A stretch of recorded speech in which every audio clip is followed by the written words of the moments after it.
É um trabalho prático que eu busco identificar os desafios quanto ao uso de tecnologias de informação e comunicação, mídias digitais, no treinamento, desenvolvimento e compartilhamento de conhecimento organizacional. Esse trabalho foi realizado por meio de pesquisa bibliográfica, e a aplicação de um questionário, a fim de verificar a relação entre esse perfil dos servidores responsáveis pela gestão de pessoas da SES e a utilidade dessas e a utilização dessas tecnologias no treinamento e desenvolvimento de pessoas, com vista a um programa a ser desenvolvido pela Secretaria. O trabalho está falando da atualização tecnológica, que traz novas estratégias de treinamento e desenvolvimento. Ela possibilita isso por meio de ferramentas da Web 2.0, da Web 2.0, que são gratuitas e colaborativas, ou seja, de baixo custo, e que podem auxiliar nessa estratégia de treinamento e desenvolvimento, inclusive como multiplicação disso. Tá? Trata também da gestão do conhecimento por meio dessas tecnologias. Qual o papel do RH da gestão de pessoas nesse contexto? Ele também tem a responsabilidade, fora os outros subsistemas, de treinar e desenvolver as pessoas. É responsabilidade também dele.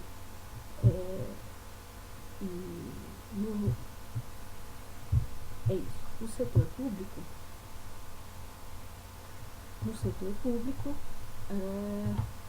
as coisas são um pouco mais complicadas e tal.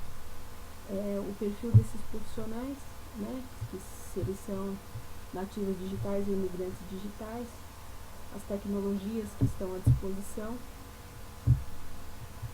então nós temos uma série de tecnologias que podem estar à disposição, e o papel da organização. A metodologia utilizada foi a pesquisa bibliográfica, através de artigos, de trabalhos, de teses, de livros, que tratasse sobre gestão de pessoas e que também falasse dessas tecnologias. Foi aplicado um questionário. Esse questionário foi desenvolvido por meio de Google Docs e foi enviado via e-mail para todos esses subsetoriais de RH que compõem a administração de recursos humanos dentro da Secretaria Estadual da Saúde. Eles são subordinados a uma coordenadoria, eu trabalho dentro desta coordenadoria, e esse e-mail foi enviado para esses subsetoriais que são espalhados por todo o estado de São Paulo e cuidam da vida funcional de 58 mil servidores. Essas equipes de RH, elas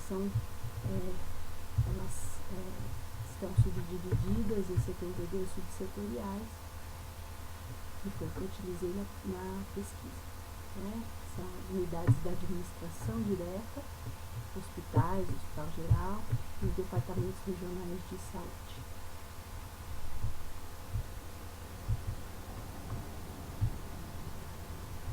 Os resultados, nós temos aí alguns resultados.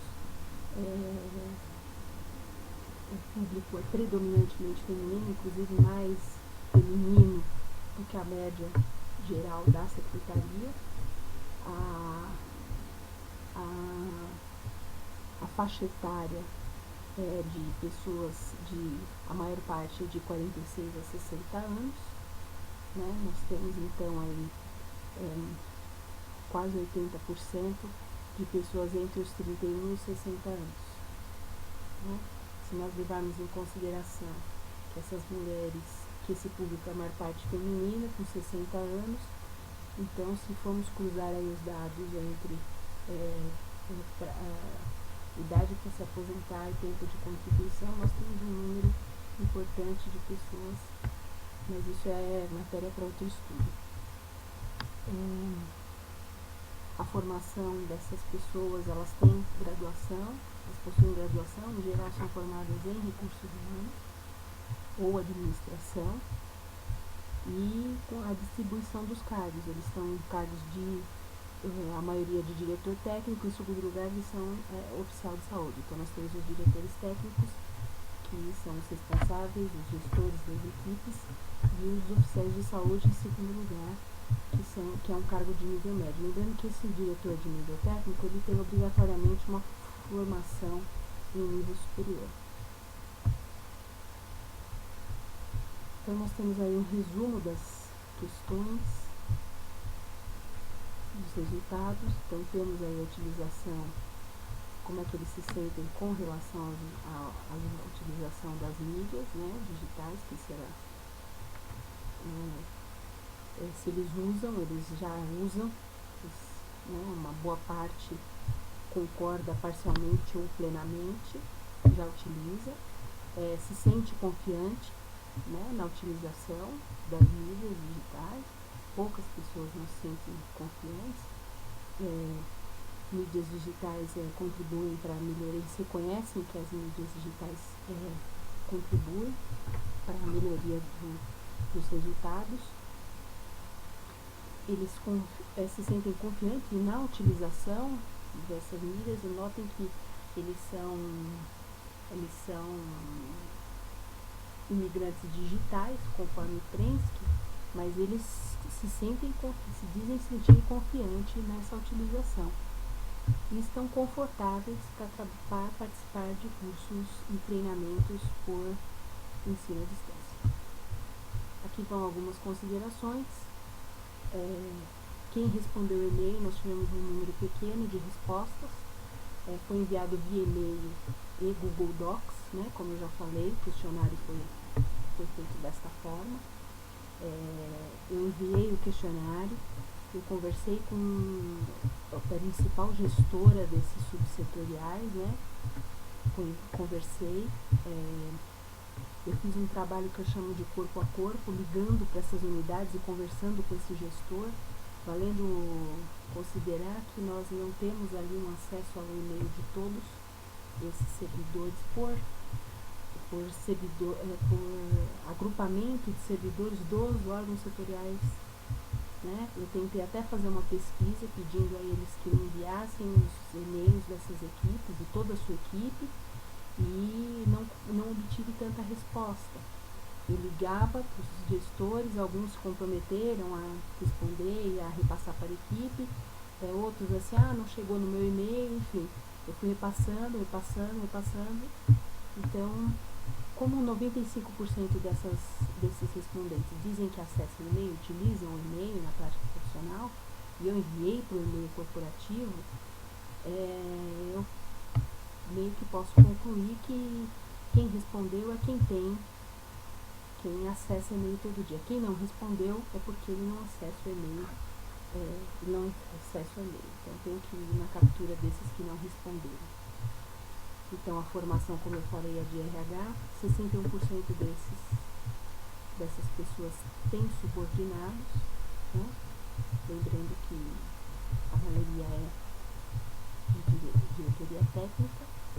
Eles estão conectados, porque eles utilizam o celular, independente de ter ou não acesso na unidade onde eles trabalham. Eles estão conectados porque eles utilizam o telefone celular com acesso à internet e participam, inclusive, das redes sociais.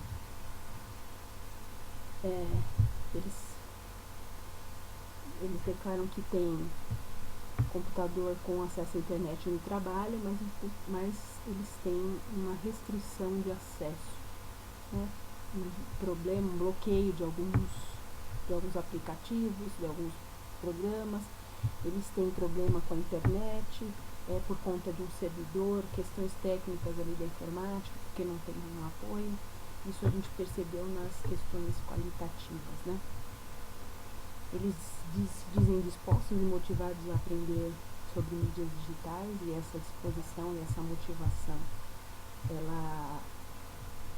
ela é importante e ela é potencializada na medida em que essas pessoas podem ser autônomas com relação ao seu sistema de trabalho e, portanto, eles podem transmitir essa autonomia para os demais servidores que compõem ou não a sua equipe. Então, aí nós temos duas questões. Nós temos aqueles que estão dispostos e motivados a aprender sobre mídias e que ocupam cargo de liderança. Esse sujeito, ele não só é responsável pelo seu próprio desenvolvimento, como ele é responsável também pelo desenvolvimento da sua equipe. Isso eu estou falando só da equipe. Se nós formos falar em desenvolvimento da secretaria como um todo, aí nós podemos elevar isso à enésima potência, porque essas pessoas podem criar mecanismos para formar a equipe dos seus servidores lá onde, em cada unidade. Tem unidade que tem 1.200 funcionários, 800 funcionários, das mais diversas categorias. E essa pessoa pode estar habilitada a criar conteúdos, a fazer esse movimento. Então, empoderando essas equipes, elas passam a ser mais autônomas. Essa autonomia se reflete no perfil do estudante de educação à distância, porque ele precisa de ter autonomia, é preciso mobilizar outras competências para a pessoa poder estudar à distância, né? E aí, com esses resultados, nós temos aí uma proposta de treinamento, né? Treinamento nessas mídias, apresentando essas mídias, as potencialidades, e aí temos aí o desafio e a potência de algumas ferramentas, então, por exemplo, armazenamento, compartilhamento, né? O desafio é da estrutura, a revisão do processo de trabalho, isso vai demandar revisão do processo de trabalho. A potência dessas ferramentas é que elas são gratuitas, né? Já existe uma série de vídeos produzidos, né? A possibilidade de construção de blog, de fórum de discussão para essa construção coletiva, a escrita colaborativa, né? Podemos utilizar os encontros presenciais que se fazem para começar a sensibilizar essas equipes, né? Que já estão, segundo a pesquisa, dispostas a aprender mais sobre isso. E, é claro, discutir sempre novas formas de organização do trabalho. Por que eu digo isso? Porque nas pesquisas qualitativas, eles colocam que a grande questão é como controlar, a partir do momento que se libera uma rede social, que se libera acesso ao vídeo, como controlar o trabalho desses servidores, né? Então, isso aí também traz uma outra discussão com eles. A apresentação também depende da estrutura, depende da sensibilização desse gestor, também são com ferramentas gratuitas, né? A apresentação, ela vai mais além de discutir como é que eles apresentam os conteúdos, como é que eles organizam as apresentações. Então, eu acho que a potência está nisso, de discutir isso. Pode-se comparar, por exemplo, o Prezi, ele é colocado online para você entrar lá, ver o que estão falando sobre aquele determinado assunto, né? A estrutura e a garantia dos equipamentos, na parte de comunicação, né? Também os mesmos desafios, também é gratuito. A utilização, pode-se combinar as ferramentas ao aplicativo, né? Então, por exemplo, o site da CRH é um site que tem sido bastante alimentado, ele tem sido potencializado. Ali a gente pode colocar links, nós temos o Facebook da coordenadoria, ali na coordenadoria a gente chama para eles visitarem o site e tal.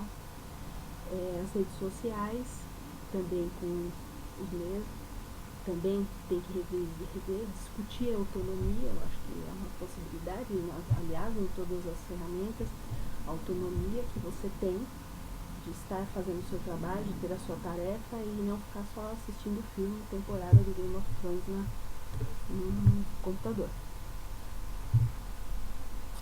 E a possibilidade de grupo de discussão a partir das redes sociais, grupos, por exemplo, que vai discutir treinamento, que vai, enfim, e discutir novas formas também de organização do trabalho.